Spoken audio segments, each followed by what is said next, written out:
Well, it's not unusual because, you know, there were people celebrating 1.1% 3 years ago. And that's really part of the problem in the party is that we've come to accept defeat. The presidential race has kind of gotten to be like a joke. And the reason it's a joke, I mean, now they're determining who's going to be in the debates by who raises more money for the party. And that reflects a mockery of the presidential race. And the reason they're mocking it is because we always get our 1%, and it's not going to change. But here's my confession to you. I'm with the 99%, or the 100% now. When the Wall Street Journal had us at 1% in December, I was at state convention saying, I'm with the 99%. I think they should be at 100% that rejects this message that we've been putting out. And that next thing I know, it's at 100%. It's a bad message. And I'm with the 99 to 100% of the voters who reject it. I reject it too. I rejected it for 20 years. Okay. What is this message that we've been putting out? Well, it's a message of libertarian socialism and reform of the serfdom under which we live. That's the message. Yeah. In the Texas LP debate tonight, that's the message they're hearing. The message of libertarian socialism, which is really kind of weird because this is a party that's supposed to stand for freedom and free markets and calls itself a party of principle, and yet advocates socialism, advocates serfdom reform. And serfdom reform is not liberty, and socialism is not liberty. They're the opposite of liberty. Let me give you some examples. We got Social Security. Now they don't call it Social Security for nothing. Right. Okay, it's your crown jewel of American socialism, actually. It's right there at the top. It takes money from one group of people and gives it to another group of people. There's no fund. There's never been a fund. It's a straight confiscatory program that relies on the initiation of force to take money from one group of people and give it to another group of people through the IRS. And my opponents, all the way back to the South Carolina debate, said that I'm heartless, I'm cruel, I have no compassion because I want to end this program immediately because I stand against socialism. And it is my conviction that we need to lead America to the restoration of things like voluntary charity, children and grandchildren helping parents and grandparents on a voluntary basis, honoring mother and father on a voluntary basis. Churches are filled with faith-filled people across America, but we've lost that faith, including in this party. And so that's why my opponents call for a 25-year off-ramp, they call it, an off-ramp. 25 years of initiating force from a party that calls itself the party of principle, the party that stands by the non-aggression principle, that in which every member of this party takes a pledge not to support the initiation of force. Medicare, destroying the finest healthcare system in history. And I grew up before Medicare came into existence. Nobody had major medical insurance. Nobody needed it. Prices were low and stable. It was like going to the grocery store before this inflationary period. And Medicare and Medicaid came into existence and destroyed it. And yet, what's the attitude of our presidential candidates? Oh, we got to keep this program. Oh, people will be dying in the streets if we repealed it. Got to keep socialism, Jacob. One of my opponents in the Louisiana debate just a week ago, when I said we need to repeal Medicare and Medicaid, when he was saying all we need to do is repeal Obamacare, which is ridiculous, because there was a massive healthcare crisis that motivated them to adopt Obamacare. So if you get rid of Obamacare, you still have a healthcare crisis, which is rooted in Medicare and Medicaid. And when I said we need to repeal these socialist programs, he called that a crappy answer, because he advocates the continuation of the socialist program. It's the same with school vouchers. Those have become a prominent program in the Libertarian Party. The LNC sends out fundraising letters, asking for money to promote vouchers. Straight educational socialist program. Takes money from one group of people through the initiation of force, gives it to another group of people to help them fund their children's education. Straight socialism. To reform a socialist program called public schooling. You couldn't find a better example of a socialist program at the state level than public government schooling, central planning, coercive taxation to fund it, coercive attendance laws. And then there's immigration controls. The prevailing sentiment in the party and all of my opponents in this race want this Republican notion of immigration controls. It is a Democrat notion too. Another classic socialist program based on the central planning of the free movements of people, millions of people, across borders, a peaceful act. When you cross a border, you're not initiating force against anyone.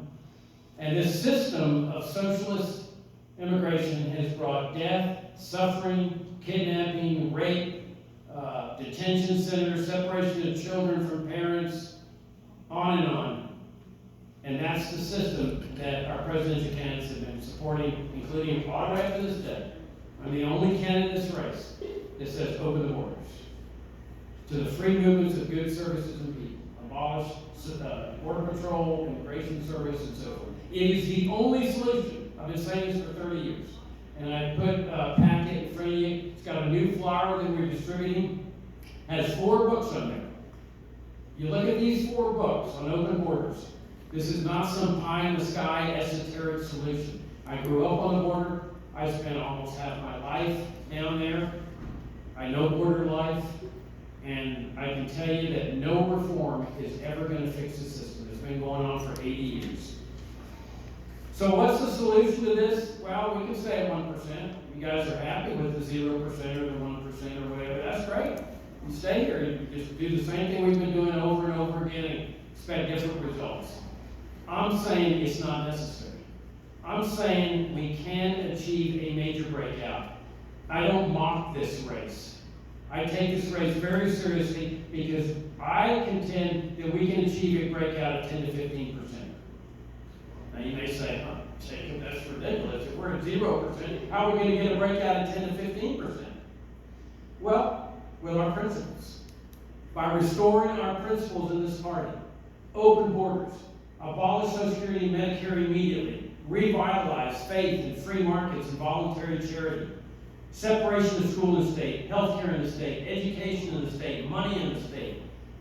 And we make that principal case. Dismantle the national security state. Legalize all drugs. Restore a limited government republic to our land. Bring all the troops home and discharge them. Abandon all foreign military bases. It is my contention that this message, a message of principle, total principle, no exceptions, will achieve that breakout of 10 to 15% because I contend there is a constituency out there that will vote for liberty, but will never vote for reform, will never vote for libertarian socialism, or will never vote for serfdom reform.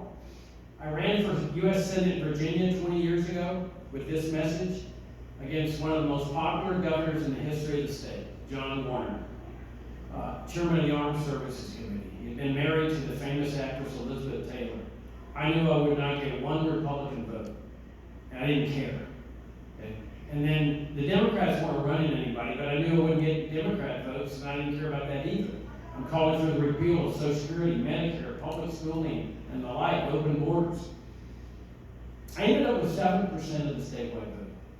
How did I do that? Because I changed the target of the audiences. I don't target Republicans for votes. I don't go after the Ron Paul voters. That's been a fool's errand ever since the beginning. We have to find our voters.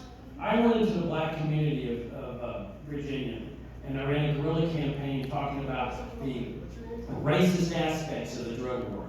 The most racist government programs in segregation. One of the biggest honors of my life was I went in and made an appointment with John O. Peterson, one of the most prominent black ministers in the country. He got elected to the African American Hall of Fame.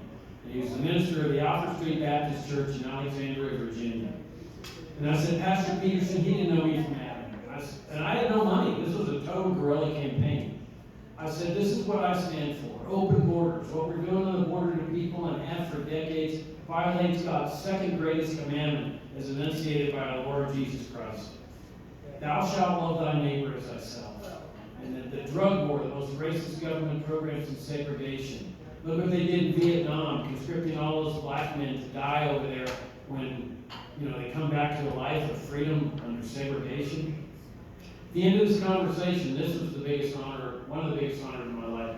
He looked at me and he said, Mr. Hornberger, I'm going to endorse your candidacy. And I want you to take this letter of endorsement to every black minister in the state. And I did. And I have no doubt that the lion's share of my votes came from that community. Also Hispanics. Campaign among Hispanics on open borders. I said, spread the word. There's a Senate candidate that's going to open the borders and stop this stuff. And this is what I'm saying. You know who's figuring this out is Trump. I just read the Wall Street Journal on the flights over here that he now is close to 50% approval rate among Hispanics and 20% among blacks. This is what I've been saying that this party should be doing for 30 years. Nobody's listened to me. It's all, we got to get those Ron Paul voters. Got to get those Ron Paul voters. These are our voters. Those are my two groups. My third group is the 50% of people who don't vote. That's a gold mine for us. There's a reason they're not voting. We give them a radical message of libertarianism. I have no doubt they will go register and vote. But they will not vote for reformers. They will not vote for Republican lights. They will not vote for libertarian socialists. And then the fourth group, the people at the bottom of the economic ladder, the people getting squeezed by inflation. See, the middle class are never going to vote for us. That's been the big mistake this party's made, is concentrating on people like us, right here in this room, going out there and trying to get their votes. It'll never work. Because we're too radical. That's why the message has been watered down in the effort to try to get people like people in this room. We got to go after people who are being victimized by this system. Those are our voters. And among those are the people who are paycheck to paycheck. They're barely making life. And they're getting squeezed. You know, the middle class can adjust. They can knock out a vacation or two or buy a different car. Those that are living paycheck to paycheck, they can't do that. They can't just, we go to them and we make the case for separating money in the state entirely. No monetary reform. None of this little mantra of in the Fed. Getting government entirely out of the monetary field, and now we're talking solid money, telling them they never have to worry about inflation again. So what I'm saying here is, and I'm saying the same thing I go to every convention, you guys got to do some soul searching. What are you here for? Why are you here? Why are you donating to this party? Why are you devoting your efforts? Why do you spend your money getting a room here at this hotel? What's the point of it all? To reform the serfdom under which we live? Is that what you're living for? We got one life to live God gave us. And I say, let's go for freedom. A 25-year plan for off-ramping Social Security doesn't interest me, not at my age. But it shouldn't interest you if you're 30s and your 40s either. You should want freedom now. And that's where the soul searching comes in. What I'm saying is this time around, let's do it different. Let's do it completely different.